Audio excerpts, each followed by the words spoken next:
بسم اللہ الرحمن الرحیم۔ شروع اللہ کے نام سے جو بڑا مہربان نہایت رحم کرنے والا ہے۔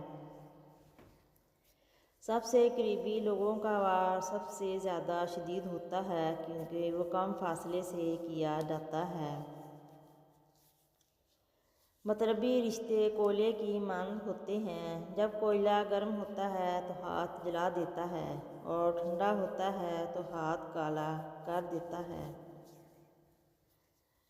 ہمیں دوسروں سے کیا تکلیف ہے یہ ہم جانتے ہیں، مگر یہ جاننا اکثر بھول جاتے ہیں کہ ہم سے دوسروں کو کیا تکلیف ہے۔ ہماری دوستیاں کن کے ساتھ ہیں۔ کبھی غور کیا؟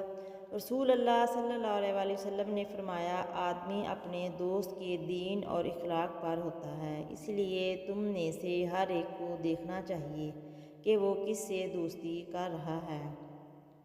ایک دوسرے سے بغض نہ رکھو کیونکہ یہ ہر خیر و برکت کے زوال کا باعث ہے۔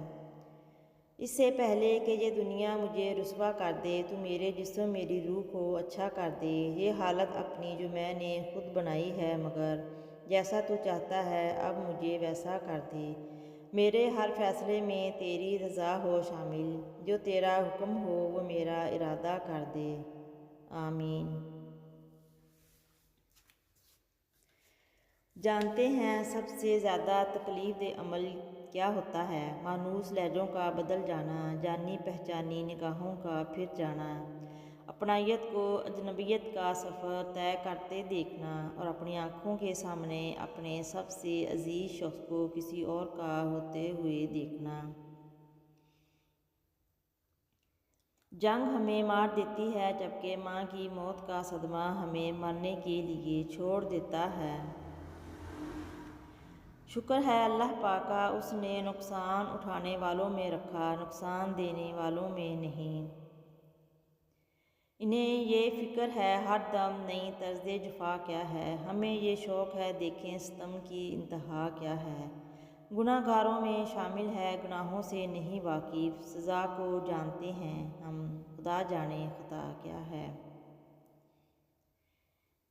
عصر حاضر میں بہت سے معاملات میں دین پر قائم رہنا حدیث میں پیشن گوئی کے مطابق انگارہ تھامنے کی طرح مشکل بنا دیا گیا ہے۔ ہاں، اس دور میں جو صبر کرے اور دین حق پر قائم رہے اور حلال کو اپنائے، حرام کو ترک کر دے تو اس کے لیے 50 آدمیوں کے برابر اجر ہے۔ آپ صلی اللہ علیہ وسلم کا پسینہ مبارک، سبحان اللہ۔ حضرت انس فرماتے ہیں، میں نے کبھی کوئی کستوری اور کبھی کوئی عطر ایسا نہیں سونگھا جو آپ صلی اللہ علیہ وآلہ وسلم کے پسینہ مبارک سے زیادہ خوشبودار ہو۔ مکان ہاتھوں سے تعمیر ہوتے ہیں اور گھر دلوں سے بنتے ہیں۔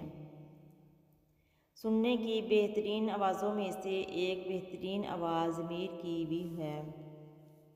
جزاک اللہ۔